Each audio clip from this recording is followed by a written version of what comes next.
Assalamualaikum warahmatullahi wabarakatuh. Halo teman-teman semua, perkenalkan nama aku Firata Dona. Kalian bisa panggil aku Dona dengan NIM 2105367. Nah, hari ini kita mau bahas apa sih? Yap, sesuai dengan gambar background aku di belakang, kita akan bahas tentang layout ruang rapat dan apa aja sih yang perlu dipersiapkan untuk persiapan rapat. Nah, teman-teman di sini pernah mengadakan rapat tidak? Contohnya rapat organisasi ataupun rapat diskusi kelompok. Biasanya nih, rapat organisasi kita lakuin kayak gini. Kalau nggak di kampus, ya di sekolah. Kalau di perusahaan atau organisasi, kita perlu mengatur layout rapat dan pengaturan sebelum rapat. Nah, bukan hanya ruangan kerja kantor yang harus diperhatikan kenyamanannya. Ruang rapat pun tak boleh luput dari perhatian, karena ruangan ini merupakan tempat berkumpul sekaligus brainstorming ide bersama para pekerja lain. Suasana ruang rapat yang nyaman dan mendukung kebutuhan kerja pasti membuat pekerja semakin produktif.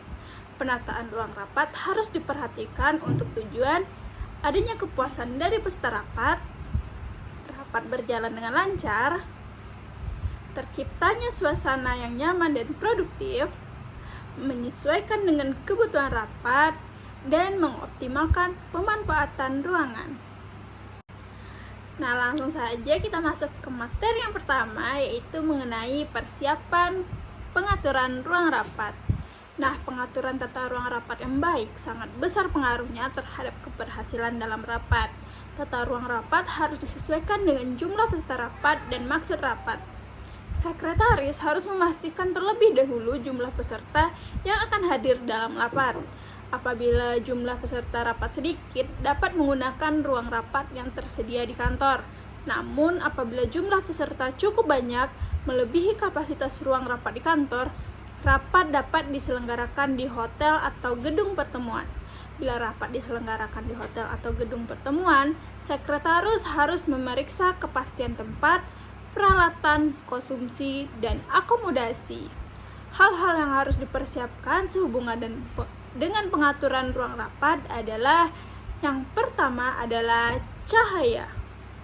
Nah, bila ruangan tidak menggunakan penerangan buatan atau lampu tetapi menggunakan penerangan cahaya sinar matahari, pengaturan tempat duduk harus disesuaikan dengan arah datangnya sinar matahari tersebut. Nah, yang kedua ada ventilasi udara. Usahakan agar udara di ruangan rapat sejuk, karena ruangan yang terlalu panas atau terlalu dingin akan mengakibatkan konsentrasi para peserta rapat berkurang. Nah, yang ketiga ada pengaturan tempat duduk. Pengaturan tempat duduk ditentukan dari jumlah peserta rapat dan luas ruang rapat. Nah, yang kedua, kita akan membahas tentang tata layout ruang rapat. Nah, tata ruang yang pertama yaitu berbentuk letter U atau U-shape. Tata ruang kantor dengan bentuk seperti huruf U, seperti yang ada di belakang ini, adalah jenis tata ruang yang memanfaatkan bentuk bangunan atau ruangan untuk menciptakan tata letak yang mirip dengan huruf U. Tata ruangan ini biasanya digunakan dalam lingkungan kantor untuk menyusun ruang kerja dan area kerja yang berbeda agar dapat berfungsi secara efisien. Nah, kelebihannya yang pertama dapat membuat komunikasi menjadi lebih baik. Yang kedua, fleksibilitas. Yang ketiga, penggunaan ruangan yang efisien. Yang keempat, akses yang mudah ke manajer. Yang kelima, penyelenggaraan pertemuan yang mudah. Nah, namun masih terdapat kekurangan pada tata ruang berbentuk letter U. Yang pertama, kurangnya privasi. Yang kedua, mengorbankan ruang pribadi. Nah, selanjutnya ada bentuk tata ruang rapat boardroom. Nah, ruang rapat boardroom adalah sebuah ruangan yang digunakan untuk pertemuan rapat atau diskusi yang biasanya melibatkan manajemen atau dewan direksi suatu perusahaan. Nah, tata ruang rapat boardroom memiliki ciri khas tertentu yang membedakannya dari ruang rapat lainnya. Yang pertama yaitu tata ruang khusus. Nah, boardroom dirancang sebagai ruangan khusus dengan meja besar yang biasanya berbentuk persegi panjang atau oval di tengah ruangan. Meja ini dikelilingi oleh kursi untuk peserta rapat. Nah, yang kedua, kapasitas terbatas. Ruang rapat boardroom biasanya memiliki kapasitas terbatas yang membuatnya cocok untuk pertemuan dengan jumlah peserta yang relatif kecil seperti dewan direksi atau komite eksekutif. Nah, yang ketiga, fasilitas teknologi. Boardroom dilengkapi dengan fasilitas teknologi canggih seperti layar proyeksi, peralatan konferensi video, dan sistem audio berkualitas tinggi untuk mendukung presentasi dan komunikasi yang efektif. Nah, yang keempat, desain yang elegan. Tata ruang rapat boardroom seringkali memiliki desain interior yang elegan dan mewah, menciptakan suasana yang serius dan profesional. Yang kelima, kepemimpinan. Ruangan ini biasanya digunakan untuk pertemuan yang dipimpin oleh manajemen tingkat atas atau dewan direksi suatu perusahaan. Nah, selanjutnya ada tata ruang rapat berbentuk V atau V-shape oblong table style.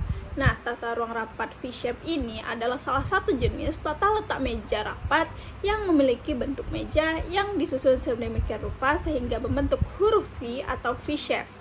Tata ruang ini umumnya digunakan dalam pertemuan atau rapat yang melibatkan presenter atau pembicara yang berada di ujung meja yang lebih panjang, sedangkan peserta rapat duduk di kedua sisi meja membentuk pola V.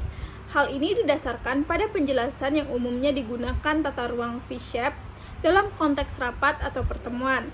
Tata ruang ini biasanya digunakan untuk memfasilitasi interaksi antar pembicara dan peserta rapat, serta memungkinkan peserta untuk fokus pada presenter. Nah, sekian macam-macam bentuk layout tata ruang kantor dan hal-hal yang harus diperhatikan dalam mempersiapkan tata ruang rapat. Nah, hal ini penting nih untuk teman-teman ketahui agar diskusi atau rapat teman-teman semua dapat berjalan dengan baik dan sesuai dengan apa yang diharapkan.